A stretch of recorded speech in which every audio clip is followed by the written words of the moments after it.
Bom dia, crianças. Na nossa aula de hoje, nós vamos continuar o nosso assunto que foi iniciado na aula passada, capítulo 3, caderno 2, com a temática O Chão da Terra. Erosão. No meu pedacinho de chão não tem perigo de erosão. Eu aprendi o certo, de proteger a terra e a minha plantação.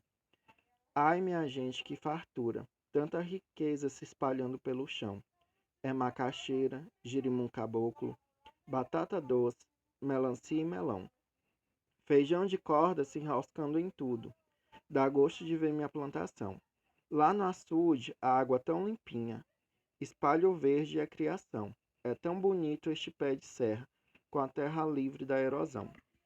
Esse é um texto de Walter Santos e Teresa.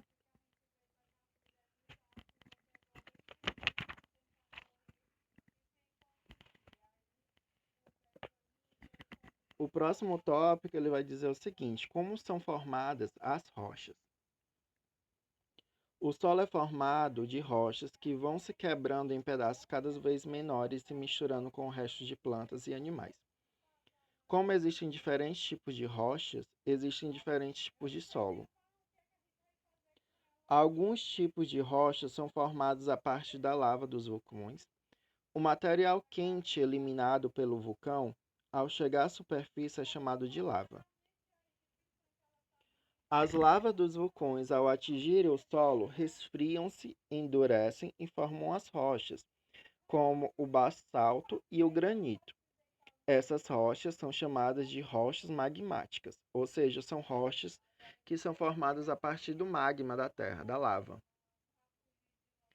É interessante ressaltar que esse basalto, como eu coloquei no slide a imagem, ele tem essa coloração mais escura e ele, por ser uma rocha bem dura, bem resistente, ele é utilizado muito na construção civil.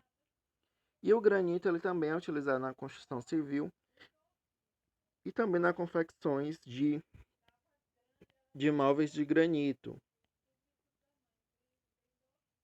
Por exemplo, a gente tem aquelas bancadas de granito que é utilizado geralmente nas cozinhas. Analisando essa imagem, tem esse texto ao lado da imagem, essa pequena introdução, essa legenda que diz o seguinte: quando a rocha líquida ainda está debaixo da terra, é conhecida como magma. Ao ser expelida pelo vulcão, é chamado de lava e tem essa coloração vermelha e alaranjada. No detalhe, a lava resfriando-se formando as rochas magmáticas, ou seja, a partir do momento que ela sai aí de dentro do vulcão, essa lava e ela começa a se esfriar, ela vai formando essas rochas magmáticas, devido a essa temperatura ter diminuído. Outras rochas se formam de maneira bem diferente. Por exemplo, a água de lagos, rios, mares e oceanos apresentam fragmentos de rochas e minerais que aos locais. Entre esses fragmentos vão ser restos de animais e principalmente de plantas que morreram. Durante milhões de anos, muitas camadas de fragmentos vão se sobrepondo. Esses fragmentos significam pequenos pedaços. Aqui na página 31, ela diz o seguinte. Opa, passei demais. Aqui nessa imagem.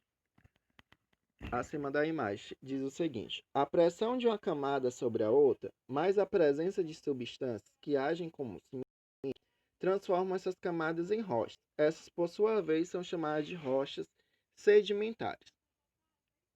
Se a gente observar aqui nessa imagem, a gente vai ver ó, que tem uma formação de camadas. Tem essa camada mais clara, essa camada mais escura. Isso aqui dá característica ao nome dessas rochas, que são chamadas de sedimentos, que significa camadas. O arenito é um exemplo de rocha sedimentar, assim como o calcário e o argilito. Os restos ou as marcas de organismos antigos encontrados em rochas sedimentares são chamadas de o petróleo, por exemplo, usado para a produção da gasolina, do óleo diesel, do nosso gás de cozinha, formou-se há milhares de anos da transformação de grandes quantidades de restos de animais e plantas que morreram e foram se acumulando no fundo dos mares e oceanos.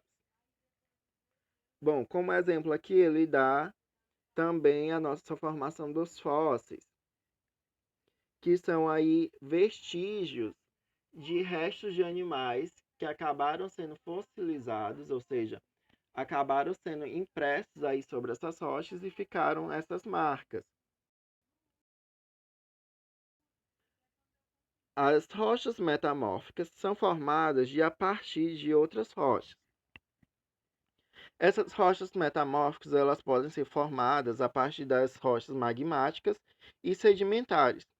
Quando se encontram certas condições de umidade, ou seja, a umidade que a gente viu no capítulo anterior, significa a quantidade de água presente no ar, calor e pressão no interior da Terra, essas rochas se transformam e adquirem novas características. São exemplos de rochas metamórficas o mármore, originado do calcário, e os ginás,